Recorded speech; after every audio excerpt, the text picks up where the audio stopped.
আবারও হাসিনার ভয়ঙ্কর হুঙ্কার ইউনূসের বিরুদ্ধে এবং প্রতিনিয়ত বর্তমানে বাংলাদেশের যে কর্মকাণ্ডগুলি ঘটে চলেছে তা অত্যন্ত ভয়ঙ্কর এবং জানা যাচ্ছে এনসিপি কে জাতীয় নাগরিক পার্টি এই দলটাকে কমিটি পার্টি হিসাবে খেতাব দেওয়া হয়েছে। আর এই খেতাব কে দিছে? তাসনিম খলিল। অনেকে নাম শুনে চিনেন নাই, বাট ওনার আর একটা পরিচয় আছে।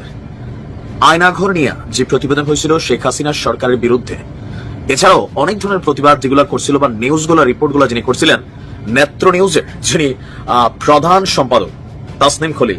মৌলিক সংস্কার ছাড়া নির্বাচনে যাবে না এনসিপি, মার্কিন প্রতিনিধি দলকে নাহিদ। 16 কলা পূর্ণ হলো। দর্শক, রাজনৈতিক দলগুলোর মধ্যে নির্বাচন নিয়ে যে বিভক্তি, সেই বিভক্তির আজকে প্রথম বিএনপি পেশ করলো। ডক্টর ইউনূস হলো একটা অসাধারণ পিআর পারসন।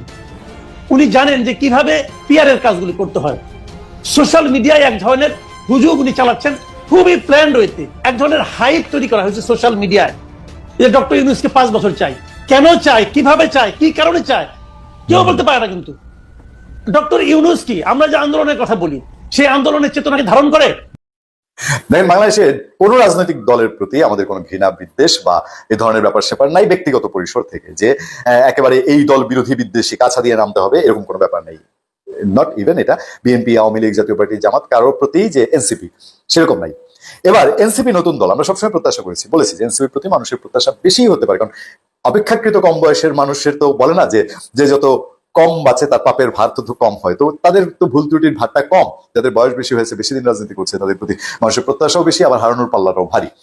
এবার আসেন এনসিপির। সুপ্রিয় দর্শক মন্ডলী, আসসালামু আলাইকুম রহমতুল্লাহ। আশা করে সবাই ভালো হবেন, সুস্থ আছেন। স্বাগতম জানাচ্ছি আমাদের আরেকটি নতুন ভিডিওতে। সুপ্রিয় দর্শক, বর্তমান রাজনীতির আলোচনার প্রেক্ষাপটে আজকে একটি বিশেষ গুরুত্বপূর্ণ ভিডিও নিয়ে আপনাদের সামনে হাজির হয়েছি। ইতিমধ্যে তার কিছু অংশবিশেষ আপনারা দেখেছেন। সুপ্রিয় দর্শক, সেই অংশবিশেষগুলোর বিস্তারিত আলোচনা দেখলে আপনারা আরও বেশি রীতিমতো অবাক হতে বাধ্য হবেন। আসুন আমরা সেই বিস্তারিত আলোচনাটা দেখে আসি। তার আগে আপনাদের প্রতি ছোট্ট একটা রিকোয়েস্ট, যারা আমার চ্যানেলে নতুন, চ্যানেলটি সাবস্ক্রাইব করে লাইক কমেন্ট শেয়ার করে সাথে থাকুন, বেল আইকনটি অন করে দেন যাতে আমার ভিডিও ছাড়ার সাথে সাথে আপনার কাছে সবার আগে পৌঁছে যায়। আসুন আমরা তাহলে বিস্তারিত আলোচনাটা দেখে আসি। আবারও হাসিনার ভয়ঙ্কর হুঙ্কার ইউনূসের বিরুদ্ধে এবং প্রতিনিয়ত বর্তমানে বাংলাদেশের যে কর্মকাণ্ডগুলি ঘটে চলেছে তা অত্যন্ত ভয়ঙ্কর এবং জানা যাচ্ছে বাংলা নববর্ষের বহুদিনের রীতি ভেঙে এবার মঙ্গল শোভাযাত্রার নাম বদল করা হলো। আর এই প্রেক্ষাপটে প্রাক্তন প্রধানমন্ত্রী শেখ হাসিনা তিনি সরব হচ্ছেন অন্তর্বর্তীকালীন সরকারের প্রধান উপদেষ্টা মোহাম্মদ ইউনূসের বিরুদ্ধে। আবারও হাসিনার হুঙ্কার ইউনূসের বিরুদ্ধে। বর্তমানে বাংলাদেশে যে কর্মকাণ্ডগুলি ঘটে চলেছে সেগুলি অত্যন্ত ভয়ঙ্কর। বিশেষজ্ঞরা বলছেন এমন কর্মকাণ্ড বাংলাদেশ আগে কখনো, অর্থাৎ পাকিস্তানি শাসনের সময়ও দেখেনি। দীর্ঘ 9 মাসে মোহাম্মদ ইউনূস যে সমস্ত দুর্নীতি করে চলেছে তাতে সে দেশের পরিস্থিতি আরো তিক্ততার দিকে এগোচ্ছে। এবার নববর্ষের বহু বছরের রীতি ভেঙে মঙ্গল শোভাযাত্রার নাম বদল করা হয়েছে বাংলাদেশে। আর এই প্রেক্ষাপটে দাঁড়িয়ে অন্তর্বর্তী সরকারের প্রধান উপদেষ্টা মোহাম্মদ ইউনূসকে ফের হুঁশিয়ারি দিলেন বাংলাদেশের প্রাক্তন প্রধানমন্ত্রী শেখ হাসিনা। গত বছর আগস্ট মাসে ক্ষমতাচ্যুত হওয়ার পর থেকে ভারতের আশ্রয়ে আছেন শেখ হাসিনা। বিভিন্ন সময় ভারতে বসেই দলের নেতাকর্মীদের উদ্দেশ্যে একাধিক বার্তা দেন তিনি। এরপর রবিবার আওয়ামী লীগের ফেসবুক পেজে দীর্ঘ 8 মিনিট ভার্চুয়াল মাধ্যমে বক্তৃতা দিলেন আওয়ামী লীগ নেত্রী শেখ হাসিনা।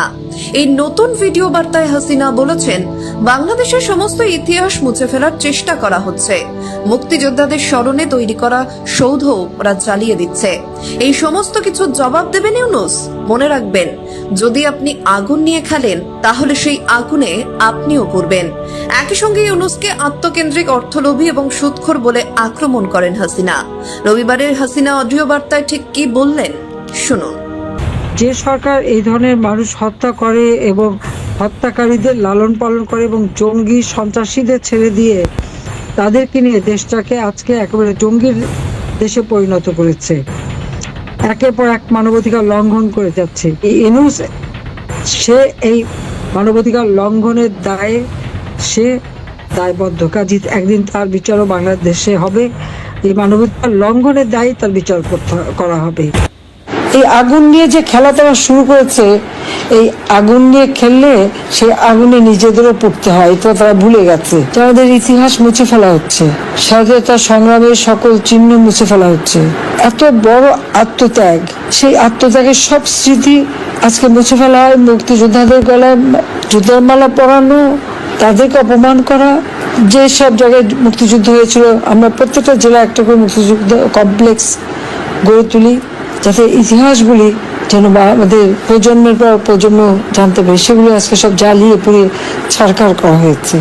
আমি জানি না ডক্টর ইউনূস কি এই জবাব কোনোদিন দিতে পারবে, কেন সে এই ঘটনা ঘটাচ্ছে। আল্লাহ তাকে এখনো বাঁচিয়ে রেখেছেন, হয়তো দেশে ফিরে সমস্ত অন্যায়ের বিচার করার জন্যই। পাশাপাশি শীঘ্রই দেশে ফিরে ইউনূসের বিচার করার বার্তা দিলেন হাসিনা। বেশ কিছুদিন আগে দলের কর্মী সমর্থকদের আশ্বস্ত করে হাসিনা বলেছিলেন, চিন্তা করবেন না, আমি আসছি। ইউনূসের বাংলাদেশে আওয়ামী লীগ নেতা নেত্রীদের নানা রকম মামলায় জড়িয়ে তাদের জেলবন্দি করা হয়েছে। তাতে দলীয় কর্মীদের কপালে চিন্তার ভাঁজ চওড়া হতেই হাসিনার হুঙ্কার, সব অভিযোগের বিচার হবে। ইউনূসকে টার্গেট করে হাসিনার সেই বিস্ফোরক বার্তা শুনুন। দেশে ফিরতে পারবো, প্রত্যেকটা পরিবারের যা যা লাগে সব সহায়তা আমি দেব, আর হত্যাকারীদের বিচারও করবো।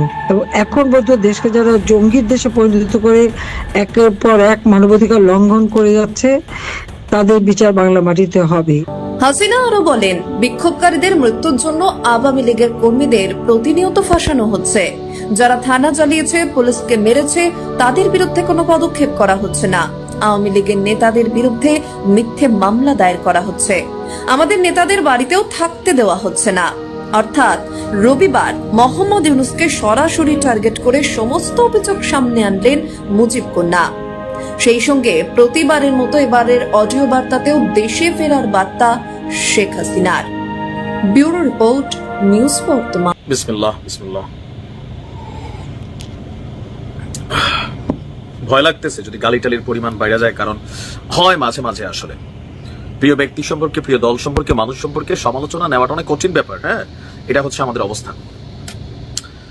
এনসিপি কে, জাতীয় নাগরিক পার্টি, এই দলটাকে কমিটি পার্টি হিসাবে খেতাব দেওয়া হয়েছে। আর এই খেতাব কে দিছে? তাসলিম খলিল। অনেকে নাম শুনে চিনেন নাই, বাট ওনার আর একটা পরিচয় আছে। আয়নাঘর নিয়ে যে প্রতিবেদন হয়েছিল শেখ হাসিনার সরকারের বিরুদ্ধে, এছাড়াও অনেক ধরনের প্রতিবাদ যেগুলো করছিল বা নিউজগুলো, রিপোর্টগুলো যিনি করছিলেন, নেত্র নিউজের যিনি প্রধান সম্পাদক তাসনিম খলিল, চেহারা দেখে নিশ্চয়ই চিনতে পারছেন। আওয়ামী লীগ সরকারের পতনের পেছনে বা আওয়ামী লীগ সরকারকে যথেষ্ট পরিমাণ চাপে রেখেছিলেন এই সাংবাদিক। এখন হঠাৎ করে কেন জাতীয় নাগরিক পার্টিকে তিনি কমিটি পার্টি আখ্যা দিলেন? তিনি বেশ কিছু যুক্তি তুলে ধরেছেন। এখন আপনারা ওনার যুক্তিগুলো শুনলে আসলে বুঝতে পারবেন যে কেন তিনি আখ্যা দিয়েছেন যে জাতীয় নাগরিক পার্টি একটা কমেডি পার্টি হিসাবে তারা পরিণত হয়ে গেছে।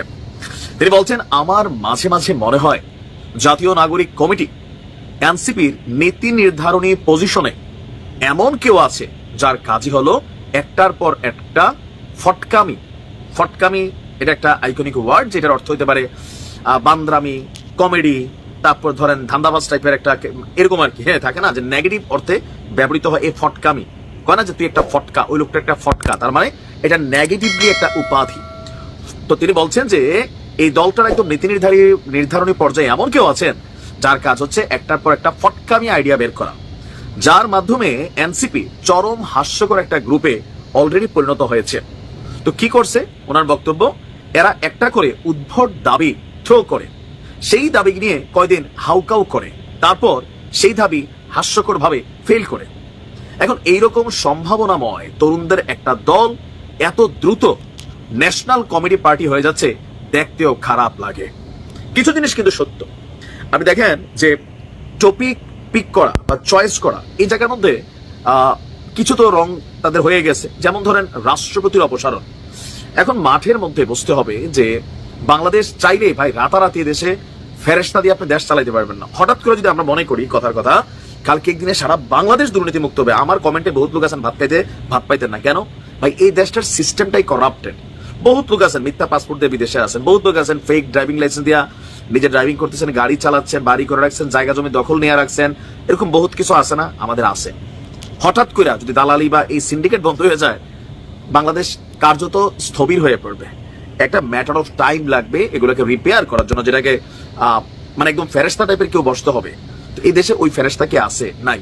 এই দেশে যার যার নিজের স্বার্থ যেখানে, ওই ফেরেশতারই দেখা সবসময় মিলে। তো তিনার এই বক্তব্যটার বেশ কিছু কারণের মধ্যে একটা হচ্ছে, গতকালকে আমিও ভিডিওটা দিছিলাম যে এনসিপির যে প্রোগ্রামগুলো ইদানিং হচ্ছে বা তাদের যে কর্মকাণ্ড, অনেক বিতর্কিত অবস্থানে তারা তৈরি করে ফেলছে। এটা চাইলেও এখন সরাইতে পারবে না। দেখেন, ডক্টর মোহাম্মদ ইউনূসের হিসাব আলাদা ভাই। উনি এদের পরিবার গোষ্ঠী জ্ঞাতি বা ওনার এরা ফলোয়ার ছিল আজীবন, ছিল এরকম না। তিনি আলাদা একটা ক্যারেক্টার, বাট এনসিপি আলাদা একটা ক্যারেক্টার। এই যে ফাঁস খেলা শুরু করছে হাসনাত আব্দুল্লাহ, তারপর অমুকের এটা ফাঁস করে দিবে, তমুকের ওইটা ফাঁস করে দিবে, আবার দিচ্ছেও সত্যমিত আল্লাহ ভালো জানে। তো রাজনৈতিক দলগুলো আছে, এদেরকে নিয়ে টেনশনে। রাজনীতিতে অনেক কিছু তলে তলে ঘটে, হয়তো আমরা জানি না। তো সবকিছু জানা উচিত না। বেশি জানতে গেলে কি হয়, কাউকে আর মর্যাদার জায়গাটা দেওয়া হয় না। আর এই যে যিনি মানে টোটাল মিলে আর কি, যে একটা দাবি 5 আগস্ট শেখ হাসিনার পতনের পর 32 ভাঙ্গা ছাড়া আপনি কার্যত দেখেন এই এনসিপি দলটা টোটালি কি অর্জন করছে?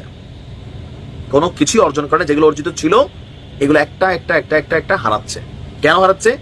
মুখ একটা আছে, মনে করে যে যত খালি কথা বেশি বলি ততই মানে হিরোইজম আসে, কিন্তু অতিরিক্ত কথা বললে বিপদে পড়তে হয়। কজ আপনি এখন পলিটিক্যাল ক্যারেক্টার, আপনি ভাই ওই সরকার মরকার এগুলো হিসাব করে লাভ নাই। আপনি রাজনীতি করেন, আপনারা আমরা কাউন্টার করব, আপনার নিয়ে আলোচনা করব, সমালোচনা করবো। কেন? কারণ আপনি পাবলিক ফিগার। এই কারণে তাসনিম খলিল তিনি হয়তো ভিন্নভাবে বিষয়টা সামনে নিয়ে আসছেন। কিন্তু অনেক কিছু হচ্ছে যে দলটা তাদের জনপ্রিয়তা অনেক দ্রুত হারাই ফেলতেছে। আর বিভিন্ন জায়গায় মাইট ধরেও খাচ্ছে, বিএনপির হাতেও খাচ্ছে, আওয়ামী লীগের হাতেও খাচ্ছে, জাতীয় পার্টিও দিচ্ছে, জামাতের সাথে সংঘর্ষ আছে। আবার যে ধরনের জামাত নিয়ে নাহিদ ইসলামের যে বক্তব্য, বিএনপি নিয়ে এদের যে বক্তব্য, কাউকে তো ছাড় দিচ্ছেন। এখন নিজেদেরকে তারা মনে করতেছে we are the superman. But সুপারম্যানের যে সুপার কোয়ালিটি গুলো, সেটা কি জাতির সামনে প্রমাণিত হয়েছে? না। একটা সুপার হয়েছে, কালকে পর্যন্ত চপ্পল পাই দিয়ে হাঁটতো, আজকে তারা কোটি টাকার গাড়িতে ঘুরে, একটা গাড়ি নষ্ট হলে আরেকটা গাড়ি আসে। টাকা খেতে বাচ্চু, কোন বাচ্চু নাম বলা যাবে না, বাচ্চুর আপনারা ক্ষতি করবেন। মানুষ হ্যাঁ রাজনীতির জায়গায় বসাতে এগুলা মানে ভাই পয়েন্ট দাড়ি সহ বিশ্লেষণ করে। এই যে হুটার সিদ্ধান্ত, এটা সত্যি দৌড় দিচ্ছেন থেমে যাচ্ছেন, দৌড় দিচ্ছেন থেমে যাচ্ছেন, তো আপনি কোনটাতে যাচ্ছেন? You should fix your destiny. দেখা যাক কতদূর কত কি হয়। তবে আমার খারাপ লাগে যে বাংলাদেশের মানুষ একটা বিকল্প কোনো কিছু চিন্তার সুযোগ হয়েছিল, বাট কতিপয় ছেলেদের কারণে আমার মনে হয় যেটা নষ্টের দিকে। সময় বলে দেবে। ভালো থাকুন। মৌলিক সংস্কার ছাড়া নির্বাচনে যাবে না এনসিপি, মার্কিন প্রতিনিধি দলকে নাহিদ। 16 কলা পূর্ণ হলো। দর্শক, রাজনৈতিক দলগুলোর মধ্যে নির্বাচন নিয়ে যে বিভক্তি, সেই বিভক্তির আজকে প্রথম বিএনপি পেশ করলো প্রধান উপদেষ্টাকে, যে ডিসেম্বরের মধ্যে নির্বাচন দিন। প্রধান উপদেষ্টা বলল যে না, সম্ভব না, ডিসেম্বর থেকে জুন এই সময়ের মধ্যেই নির্বাচন হবে। অসন্তুষ্ট হয়ে তারা বের হয়ে আসলো এবং পরিষ্কারভাবে বললো যে আমরা এই আলোচনায় সন্তুষ্ট না, আমাদের দাবি মানা হয়নি। এরপর কি দেখলাম? আমরা দেখলাম জামাত ইসলাম খুব কৌশলে বললো যে আমরা রমজানের আগে চাই, অর্থাৎ ডিসেম্বরও না আবার জুনও না, তার একটা মাঝামাঝি সময় তারা বললো। আর এনসিপি, অনেকে বলে এটা ডক্টর ইউনূসের নাকি দল। এটা বলার একটা কারণ আছে, যে যেহেতু সরকারে ছিল, নাহিদ ইসলাম বের হয়ে আসলো এবং যেভাবে তাকে বিদায় দিল, মাথায় হাত টাত বুলে পিঠে তাদের বোঝা গেল যে একটা সমর্থন হয়তো আছে, মানসিক সমর্থন হয়তো আছে। যাই হোক, এমনি আমি ঠাট্টা করে বললাম, আবার সিরিয়াসলি নিয়েন না যে আমি ডক্টর ইউনূসকে কটাক্ষ করছি।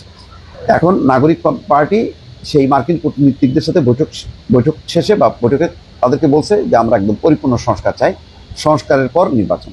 বলছেন যে মার্কিন কূটনীতিকদের আমরা বলেছি যে মৌলিক সংস্কার ছাড়া নির্বাচন হলে সেই নির্বাচন গ্রহণযোগ্য হবে না। সেই নির্বাচনে জাতীয় নাগরিক পার্টি অংশগ্রহণ করবে কিনা সেটাও বিবেচনাধীন আছে। মানে শুধু তারা মানবে না তা না, সেই নির্বাচনে তারা অংশগ্রহণও করবে না।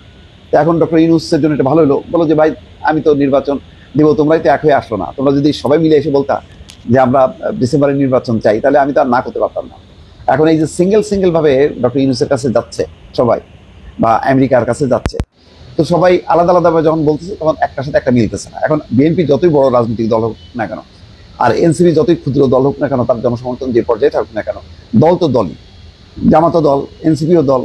এখন এই যে দলগুলোর মধ্যে বিভাজন, এই বিভাজনটা কিন্তু আর একটা নির্বাচনটা আরো প্রলম্বিত হবার একটা বড় ধরনের একটা উপাদান এখানে কিন্তু জন্ম নিল।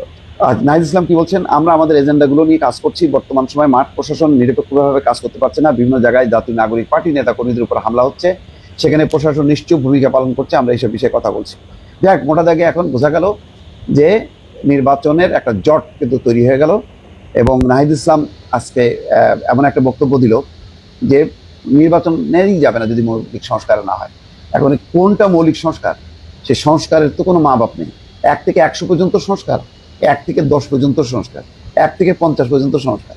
এখন কেউ যদি বলো যে না আমি 10 পর্যন্ত সংস্কারটা ঠিক আছে, এটি মৌলিক, নাহিদ ইসলামরা বলে যে না 1 থেকে 100টা হলো পর্যন্ত গেলে সংস্কার হলে তখন আমরা এটা বলবো মৌলিক। একটা জট বেঁধে গেল দর্শক। আমি জানি না এই জটটা কিভাবে খুলবে।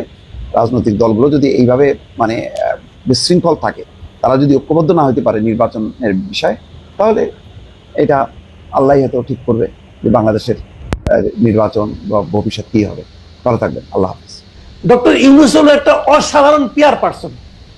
উনি জানেন যে কিভাবে পিআর এর কাজগুলি করতে হয়। সোশ্যাল মিডিয়ায় এক ধরনের হুজুগ উনি চালাচ্ছেন খুবই প্ল্যান্ড ওয়েতে। এক ধরনের হাইপ তৈরি করা হয়েছে সোশ্যাল মিডিয়ায় যে ডক্টর ইউনূসকে 5 বছর চাই। কেন চাই, কিভাবে চাই, কি কারণে চাই, কেউ বলতে পারে না। কিন্তু ডক্টর ইউনূস কি, আমরা যে আন্দোলনের কথা বলি, সেই আন্দোলনের চেতনাকে ধারণ করে করে আমি তো মনে করি করে না। যদি করতো তাহলে উনি এই ধরনের লোককে এখানে তার উপদেষ্টা মন্ডলীতে আনতো না, যাদের মধ্যে 80% সঙ্গে এই আন্দোলনের কোনো সম্পর্ক নাই, কোন ধরনের সম্পর্ক নাই এই আন্দোলনের সঙ্গে। নূরজাহান বেগম স্বাস্থ্য মন্ত্রণালয়ে আছে। কামাল ভাই, এটা আমি আগেও বলছি, ভালো জানেন। শেখ হাসিনার সাথে সম্পর্ক, শেখ হাসিনার সাথে সম্পর্ক না থাকাই আন্দোলনের সাথে সম্পর্ক। এটা যদি এটা হচ্ছে থিওরি।